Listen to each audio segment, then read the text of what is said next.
mga idol. Palaot. Ala, nasiro ako kahapon. Baka makabawi ngayon. Sa ibang spot naman ang punta. Baka na dito ang Tapulok.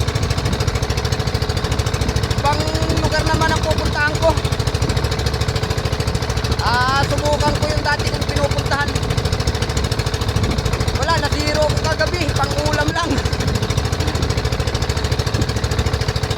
Mabilog na, ilang araw na lang lautan at tigil na ulit, malaki ng buwan. Malapit na akong magpahinga na naman ng ilang araw.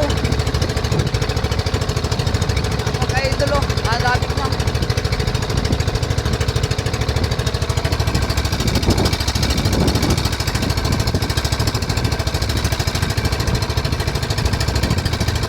Magandang hapon sa inyo.